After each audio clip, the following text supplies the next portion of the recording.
안녕하세요. 네, 만나서 반갑습니다. 여러분들과 단체급식을 같이 공부해 나갈 김지연입니다.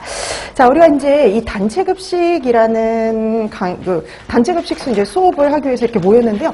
우리 식품위생이어서 두 번째다 보니까 대략적으로 단체급식도 이렇게 진행을 해 나가겠지라는 기본적인 것들이 있는데요. 이 단체급식하고 식품위생학은 또 비슷한 점이 좀 있어요. 어떤 점이 좀 비슷하냐면 우리 전공에서 차지하는 비율이 좀 비슷해요. 그래서 아무래도 영양이라든지 영양 교육이라든지 그쪽 파트에 비해서는 조금 이제 중요도가 떨어지다 보니까 차지하는 이제 그 비율이 한 10% 정도밖에 되지를 않는데요.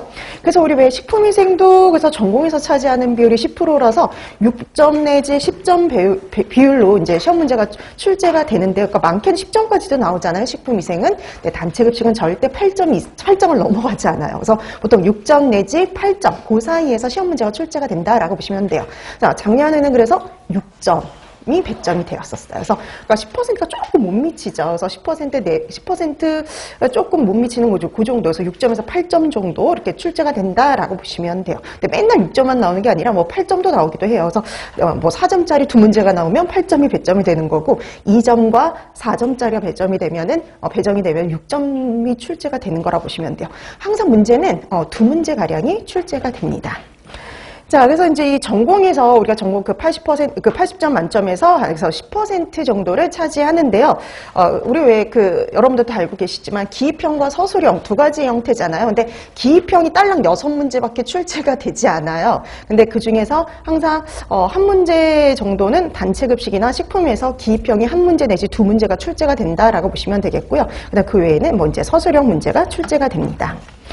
그래서 기입형이나 서술형 같은 경우는 식품위생에서 한번 봤었잖아요. 문제 유형을 봤더니 주로 이제 기입형 같은 경우에는 주로 가로놓기가 좀 많았고요. 식품위생은. 그 다음에 이제 서술형도 거기 가로놓기에다 일부 서술하세요라는 문제가 같이 이렇게 되어 있는데 또 단체급식은 조금 더 유형이 다르긴 해요. 그러니까 당연히 이제 가로놓기, 기입형이 가로놓기도 있지만 가로놓기가 아닌 유형도 꽤 많이 나오는 편이거든요. 자, 그래서 단체급식에서는 어떤 형태의 기입형, 서술형 문제가 나오는지를 한번 먼저 살펴보면요. 항상 수업자료 프린트 옆에 두시면 되는데 그 수업자료 중 프린트 중에서 참고자료 2페이지로 시작하는 게 있죠. 그 2페이지로 시작하는 거 보면은 서답형의 유형이 나와 있는데 19번, 20번 문제는 옛날 서답형이에요. 옛날 서답형의 유형이에요. 그래서 우리가 왜 중간에 객관식으로 바뀌었다가 다시 서답형의 형태로 돌아왔는데 그 객관식으로 돌아가기 전에 나왔던 서답형 형태라 보시면 돼요. 그러니까 아주 옛날 유형이라고 생각하시면 되는데요. 자, 옛날 유형에서도 그때도 10%가 배정이 되다 보니까 당연히 그때는 정말 딱 8점 나왔었고요. 근데 그때 이게 정말 영양교사 초창기 문제, 그러니까 첫회 문제예요. 이것도 첫회 문제인데 이 19번, 20번 문제를 보면은 다 식단 관리하고, 그러니까 영양 관리하고, 식단 작성하고, 그 다음에 생산성 관리하는 거 딱 거기 파트에서 시험 문제가 나왔었죠. 이때는 공청회도 없고, 그래가지고 그냥 전체가 그냥, 시험 범위였을 때라고 보시면 돼요. 근데 거의, 앞쪽 파트에서 시험 문제가 다 출제가 됐었어요. 자, 이렇게, 19번, 20번, 이건 옛날 이제 서답형의 유형이라면 그 밑에 있는 것들이 이제 최근의 서답형의 유형인데요.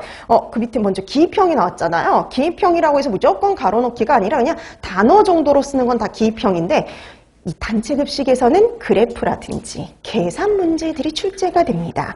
자, 그래서 이렇게 14번처럼 그래프가 나왔죠. 이 그래프를 읽는 거예요. 그래서 그래프를 읽고 이걸 제대로 찾아낼 수 있는지를 파악하는 이런 문제도 기입형의 형태로 나옵니다. 그 다음에 15번 같은 옆에 15번도 마찬가지요. 그냥 가로놓기가 아니죠. 밑줄 긋고 이게 뭘 의미하느냐 이런 것들을 찾으라는 그러니까 설명을 해주고 이게 뭐냐라고 물어보는 유형도 출제가 되죠. 그래서 기입형이라고 해서 무조건 가로놓기가 아니라 이런 유형도 나올 수 있다라고 보시면 돼요. 자, 그 다음에 뒷장 넘겨보면은